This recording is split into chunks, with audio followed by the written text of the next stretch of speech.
Hi everyone, today I'm going to be teaching you how to recreate this sunflower watercolour painting. I'll attach all of the relevant materials down below, including the reference photo, so it's easy for you to get started and recreate this piece with me. To start with, I pre-mixed all of my colours. I had 3 different shades of yellow for the petals on these sunflowers. I used a really nice bright yellow, then a medium, and I created a really dark one to add in all of the shadows. I then went on to create a nice dark brown using brown and a hint of blue to make it slightly colder, and then I created 2 shades of green, one lighter and one darker for the sunflower leaves, and then some orange for the vase. I also added some gold watercolour that had a really nice shimmer in there that I thought would look really nice in the petals and have that little bit more of a pop to it. Once all the colours have been pre-mixed, I'd recommend using a scrap piece of paper to trial how they're going to dry on the paper and see how the shadows are going to develop. This is a really good way to see how the final piece is going to look and how all the colours are going to then merge. To begin the final piece, I used my kneaded eraser to pull out some of the pencil outline, and I then went into the middle of the sunflowers with that brown that we created at the start and filled all of these areas in, and then I left this to dry. Once I was sure everything in the middle had dried, I then went in with the lovely yellows that we created earlier and started adding in some of the petals. It's really important to leave the middle to dry, as you don't want that brown to bleed into the yellow and ruin the vibrancy of the petals as we go around this area. Also, as I added in each petal, I made sure to leave a gap between each one, as I didn't want there to be any overlap, as watercolour can bleed really easily into one another and create more of a smudged petal, and I didn't want that. I wanted each one to be as distinctive as possible, so really take your time and make sure none of these end up touching each other at this initial stage. It's really important that you pay close attention to your reference photo as well, as you want to add in the shadows into the right places. For example, the main flower, the one right front and centre, had darker petals on the right hand side and more towards the top. It was a lot more bright and vibrant. So to do this, I used the bright yellow at the top and added more of the darker yellow towards the bottom. Once you've finished adding in as much as you can without having any overlap, wait for this to dry. And once it has dried, then you can go back in and add in all of that overlap. But again, be careful not to overlap anything that is wet as you're adding down more and more petals. So it's a layering process of adding in as much detail as you can at every stage. I'd also recommend adding in anything at the top, at the front of the reference photo first, and then once that has dried, adding in things behind it, like the petals behind it. I'd recommend doing this so you can get a clear idea of where things need to go and prevent any confusion as you're adding down each layer.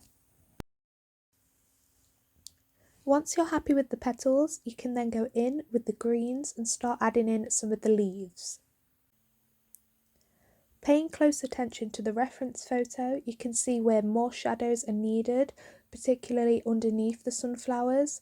On the right, there's a lot of dark areas, so I'd go in with the dark green, maybe even adding in a bit of that brown, really darkening up to make the sunflowers at the front pop and stand out as best you can.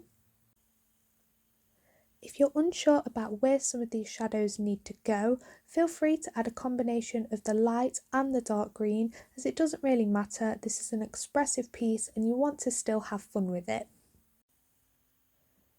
Again, you don't want any of the leaves to overlap with the colours, so I'd recommend doing what you can and then letting it dry, then going back in over the dried areas and adding in some of the detail next to it. You don't want to do this as the colours will bleed together and that light green will just get lost amongst the dark green.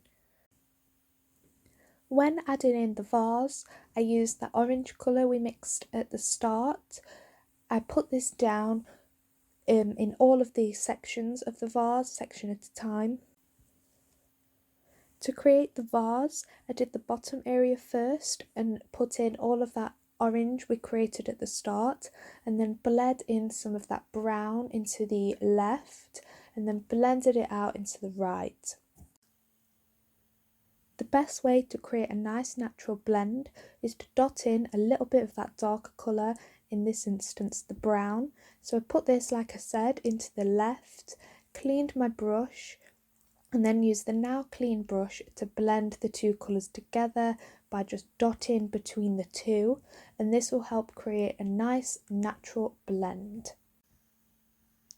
Once you're all happy with how the paint looks and you've added in all of your layers, I'd recommend leaving the painting to dry for at least a couple of hours. I actually left mine to dry overnight as I wanted to really make sure that the pen I was going to add down wasn't going to bleed into the painting, but a couple of hours should be fine. Just make sure everything is 100% dry and not just a little bit dry and slightly damp.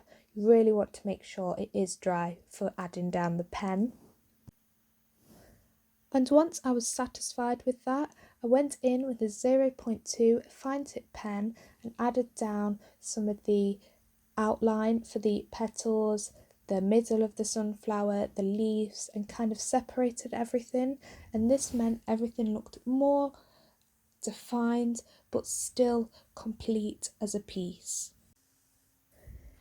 If you'd like to look at a more in-depth tutorial on how to recreate this piece, I've uploaded a real-time tutorial to my Patreon. They are divided into 2 tutorials, both 2 hours long, so 4 hours in total. So this piece really requires a lot of time and patience, but if you'd like to paint along with me, feel free to check that out in the description below. At my Patreon, you can find many more tutorials, all nature-based, using a variety of materials, including many more watercolour tutorials. Thank you so much for painting along with me. I really hope you've enjoyed this tutorial. Make sure you like and subscribe to see more weekly nature art content. Thank you.